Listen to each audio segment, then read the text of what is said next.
ছুরি যা ঝাড় দিগা তো। এলা আমি কেন ঝাড় দেব না? আমি তো নতুন বউ। তুই পুরনো বউ, তুই আগে ঝাড় দিগা। আইলো বিধবা না হইলে আর কত কি করতিল। এলা সে তো আমার ভাগ্যের জন্য আমি বিধবা হইছিল। আমার ভাতার সাথে কুকু বাজ পড়া তোকে কি দেখি বিয়ে কইল। তুই তো সব কিছু চিমসি গেছিল। এলা ওই চিমসিটা দেখি তোর ভাতার পাগল হইল। আমার ভাতার ওই তো চিমসি না কিসমিস দেখি পাগল হয়নি। তুই নিশ্চয়ই আমার ভাতারকে ওষুধ করেছিলি। হ্যাঁ এলা হ্যাঁ, শুধু না তোর ভাতারকে। তোর ভাতারই আমার মাঙের গোড়ায় ঢইলে পড়তে গিয়েছিল। আমি তো চিমসি মদ বিক্রি করছিলাম না। আমারই গায়ে পায়ে হাতে ধইল তোর ভাতার। আমার ভাতার পায়ে হাতে ধরা ছিল। নিশ্চয়ই তো আমার ভাতারকে ওষুধ করেছিলি। কি হইল কি আবার?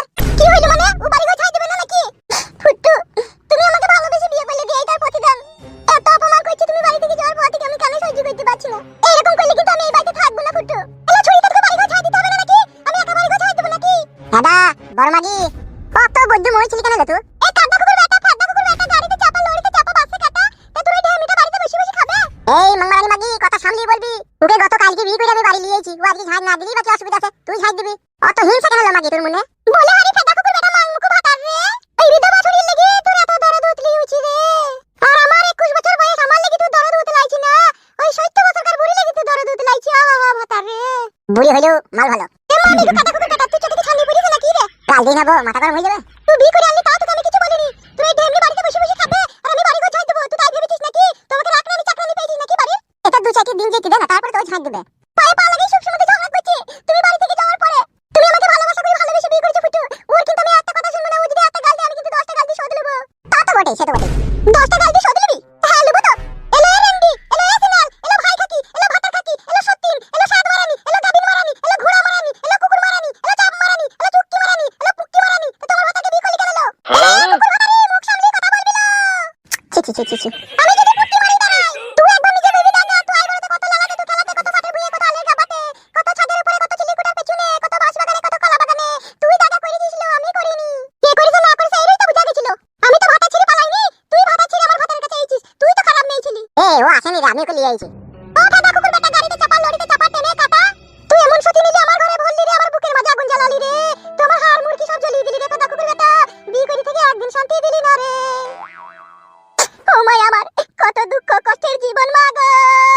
মাই আমার ফাদা কুকুর বেটা, মা আমি গো সতী নিয়ে ঘরে ভরলি। আমার রূপ জয় বন্ধুর পছন্দ হইল না ফাদা কুকুর বেটা রে। ও ভাতার আমার। এই মাংমানি মাগি খাচ্ছিস কেন লতা? তারা ছিলি পুরুষ মানুষ, আমি বিয়ে করেছি, আমি খাবো তো তুই মন করছিস কেন লো? ও ফাদা কুকুর বেটা, ও ফাদা কুকুর বেটা, ও ধুয়ানি কুকুর বেটা, ও আলারা কুকুর বেটা, ও ডুম কুকুর বেটা, ও ছয়ত্রি জাতের বেটা, তুই বিয়ে করে খাবি? এলা ছিনাল মাগি আমার ভাতাকে গাল দিবি না, ছিনাল। তুই ছিনাল লো, তুই আমার ভাতারে রাখ নিলো, তুই আমার ভাতারে পা টিপবিলো, তুই আমার ভাতারে জাঙ্গিয়া কাজ বিলো। ও জাঙ্গিয়া ভাতারি ছুরি তুই কেন আমার বাড়ি এলিলো? মাংমানি মাগি এত খিটকাল করছিস কেন রে ছুরি? ফাদা কুকুর বেটা ভাতার। আমি এবার এমএলএ বিকাশ দত্তর কাছে তোর নামে বিচার করতে চললাম। আমি এমএলএ বিকাশ দত্তকে গিয়ে বলবো আমি অরবো, আমি থাইতো কেন বিয়ে করে ঘরে সতী নিয়ে ভরবি দেখ তুই। যাই না, এমএলএ বিকাশ দত্ত শালাকে ভাড়া নিলো, খবরদার যাই না। যাবো, আমি তার কাছে গিয়ে বিচার দেবো দেখ তুই। তুই মনে করি না তুই আমাকে সারা জীবন এইভাবে জ্বালাবি? আর তুই জ্বলন আমি সহ্য করব না। এবার দেখ আমি তিলকে তাল করি তবেই ছাড়বো। কই গো ঝুমা, সবজি ব্যাগে ঘরে লেগে রাখো। ব্যাগে রান্না করে রেখে সব তলায় 3টি ডিম আছে, ডিমগুলো আলাদা করে বাই করে নেবা। বেশ ঠিক আছে। মাংমারানি মাগি তেমেলে কাছে নালিশ করতে গেলি, বে যা তোর বাড়ি ঢুকতে দেব না দেখবি আমি। আমারও নাম ফুটো। তোর কোন বাপকে বলবি বলে আয় যা। আপনি যা হোক একটা বিচার করে দেন। আমি কিন্তু সত্যি নিয়ে সংসার করব না। আমি একজন আইবড় মেয়ে ছিলাম। আমি আইবড় ছেলেকে বিয়ে করেছি, তারপরেও কেন আমার স্বামী আবার বিয়ে করবে? এইগুলা কি মানা যায় রে? সুরের বাচ্চা ঘরে বউ থাকতেও বিয়ে করেছে? হ্যাঁ, জি এমএলএ সাহেব। আচ্ছা বড় ভাই, বলছি রাতে স্বামী স্ত্রীতে যখন ক্রিম লাগিয়ে পাউরুটির সাথে সেই জায়গায় কোনো আবার প্রবলেম হচ্ছে না তো স্বামী স্ত্রীতে? না না ভাই, এরকম সেরকম কিছু নয়, তোমরা ভুল ভাবছো। আমি আমার স্বামী যেইভাবে চাই আমি সেইভাবেই ও হারামিকে দিই। সামনে পেছনে দুই দিকেই দাও। এই সুরের বাচ্চা ও কি কথা বে? বড় ভাই, আসল জিনিসটা না জানলে ঘর হয়ে গেছে। বুকাচুদা, সেটা আমি জানবো তবে তুই জানার কে বে? বেশ বড় ভুল হয়ে গেছে, আপনি জানেন। বড় কোনো কথা বলার লয় আপনাকে। এক সময় মনে হয় পার্টি অফিস ছেড়ে দিয়ে পালাই আমি। কি রে? কি রে মারছিলেন? শুধুন আপনি শুধুন। এই যে মেয়ে কান্নাকাটি বন্ধ করো তো, দি ফ্রেশ করে বলো ঘটনাটা কি ঘটেছে।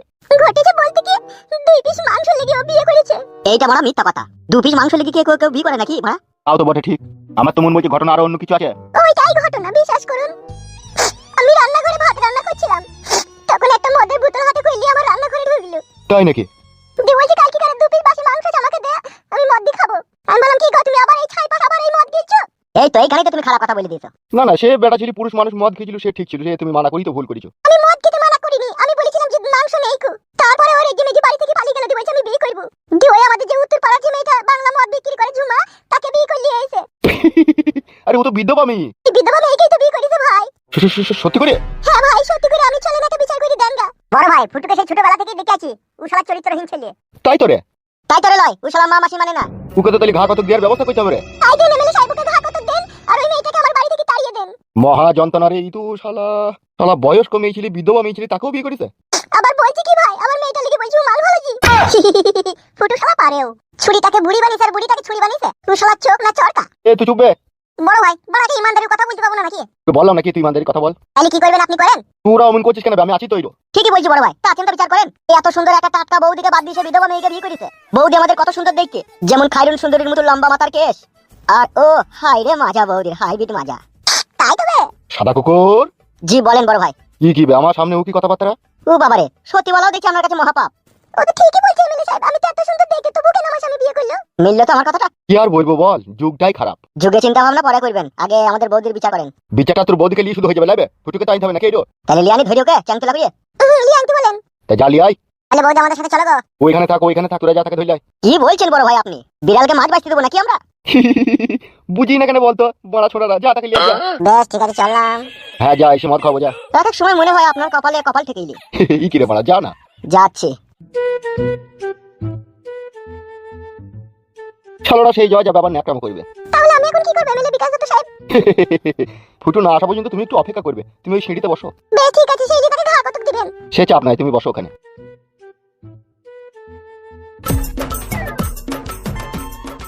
একা বসে আছে রে, কিছু বলবি তো বলবো না, পরের বউ। এই সুযোগ চলে গেলে আর তো পাবি না খাপা, একা মানেই ফাঁকা। আচ্ছা একটা কথা জিজ্ঞেস করতে পারি আপনাকে? জি বলেন। বলছিলাম তোমার মায়ের বাড়ি কোথা? আমার মায়ের বাড়ি? হ্যাঁ তোমার মায়ের বাড়ি কোথা? আমার মায়ের বাড়ি হচ্ছে সালারকান্দি বহরমপুর বলে ওই লাইনে। সে তো বুঝলাম, কিন্তু গ্রামের নাম কি? মগিরাম। বাহ খুব সুন্দর। আচ্ছা আর একটা কথা, তোমার নামটা কি? আমার নাম হচ্ছে পাকানবালি। হাই রে নাম পাকানবালি। পাকানবালি তো নাকি? পাকানবালি। এই নামটা কে রেখেছিল তোমার? কেন আমার মায়ের রেখেছিল? তোমার মায়ের নাম কি ছিল? আমার মায়ের নাম ছিল পাকান বেগম। সেই জন্যই তোমার নামটা পাকানবালি। তোমার মায়ের নাম ছিল পাকান বেগম, আর পাকানবালির বিটি হয়েছে কি বলা জানো? পাকানবালি। এই পাকানবালিকে ছেড়ে দিও, বিধবা মেয়েকে বিয়ে করলি কেন তোমার স্বামী? এই জন্যই তো আপনার কাছে এসেছি, বিচার তো আপনি করবেন। হ্যাঁ সে তো করবোই, শুধু তাকে আসতে দাও। আচ্ছা পাকানবালি, জি বলেন। বলছি যদি কিছু মনে না করো, একটা ব্যক্তিগত প্রশ্ন করতে পারি তোমাকে? বলেন। বলছিলাম তোমাদের স্বামী স্ত্রীতে রাতে যে ঘটনাটা ঘটে, দরজা জানলা বন্ধ করে দিয়ে, বলছিলাম ওটা কি তোমাদের নিজে থেকে হয় না কোনো জোর জবরদস্তি করে হয়? কেন নিজে থেকে হয়? আগে নিজে থেকে হতো, কিন্তু এখন আর হয় না। বুঝতে পেরেছি, ওই শালা বুড়িটাকে পেয়ে তোমাকে ভুলে গেছে। কেন বলুন তো এমএলএ সাহেব? বিষয়টা হচ্ছে, কারণ পুরুষ মানুষের এটা স্বভাব, ঘরের বউকে দেখলে ভেলেন ভেলেন লাগে, আর পরের বউকে দেখলে নায়িকা নায়িকা লাগে। তাহলে কি আমার স্বামীর আমাকে ভেলে মনে হয়েছিল? সেই রকমই তো মনে হচ্ছে, না মনে হইলে কেন ও বিয়ে করবে? বা তার থেকেও বড় কথা হচ্ছে, বিধবা মেয়েকে বিয়ে করেছে, আর একটা বিধবা বয়স্ক মেয়ে যদি তার কাছে নায়িকা নায়িকা লাগে, আর তোমার মতো নায়িকা যদি তার কাছে ভেলেন লাগে, তাহলে কেসটা কি হতে পারে বুঝতে পারছো? বুঝতে পেরেছি, আমার স্বামীর আর আমার রূপ চেহারা আর ভালো লাগে না। একদম সঠিকটাই বুঝতে পেরেছো তুমি। কিন্তু এই কেসগুলোতে যেটা হয়, তুমি তোমার স্বামীর বিরুদ্ধে যত অভিযোগ করবে আর যত আমরা তাকে মারধর করবো, তুমি কিন্তু তার মন থেকে কিন্তু বিষেই যাবে। তোমার স্বামীর মনে কিন্তু তুমি আর সেই ভালোবাসাটা তুমি আর পাবে না। কি বলছেন আপনি? আগের মতো ভালোবাসা আমি আমার স্বামীর কাছে পাবো না? না পাওয়ারই সম্ভাবনা বেশি। তাহলে এখন আমি কি করব এমএলএ সাহেব? ডোজটা ঠিক মতো দিয়া হচ্ছে রে, কাজ হবে রে। চুপ মেরে গেলেন যে এমএলএ সাহেব, বলেন আমি তাহলে এখন কি করব? হুম, তাহলে আমার স্বামীর কাছে ভালোবাসা পেতে গেলে এখন আমি কি করব? তোমার স্বামীর অরিজিনাল গোপন ভালোবাসাটা পেতে গেলে আমি যে কাজটা বলবো সেটা করবে তো তুমি? এখন তো কইতেই হবে, না করিবার কি উপায় আছে? তাহলে এখানে এসে শোনো। জি বলেন। আমি বলতে চাইছি, তোমার স্বামীর ভালোবাসাটা আমি যদি তোমাকে গোপনে দান করি অন্ধকার রাতে, তাহলে কি কোনো অসুবিধা হবে? এই আমি কি বলতে চাইছেন? যেটা তুমি বুঝতে পেরেছো সেটাই। না। এই তো তোমাদের দোষ, যেই জিনিসটার জন্য তুমি এখানে বিচার চাইতে এইছো, যে জিনিসটা তোমার স্বামী তোমাকে দিচ্ছে না, সেটা আমি দেবো তো। এত কিসের চিন্তা ভাবনা? আমি শুধু চেয়েছি ওই মেয়েটাই বাড়ি থেকে চলে যাক আর আমার স্বামী আমাকে ভালোবাসুক। এটা তো তুমি নিজের মতো করে বলে দিলা, কিন্তু তোমার স্বামী যে বুড়ি মেয়েটাকে বিয়ে করেছে তারও তো একটা রূপ জৈবন আছে। আপনি ওই মেয়েটাকে নিলেন না? বাবা রে, ওই চল কানো বুড়ো গায়ে আমি নেবো না, আমি তোমাকে নেবো।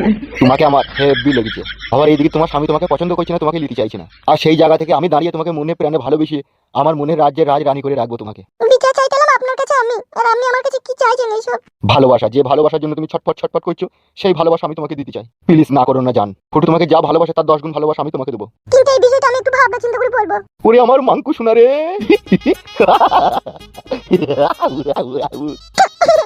উড়ি আমার জান পাখি রে। সত্যি করে তুমি আমাকে ভালোবাসবে তো? উড়ি বাপ রে যন্ত্রণা। ভালোবাসবো মানে রাতের অন্ধকারে বুকের উপরে চাপিয়ে আদর করবো তোমাকে।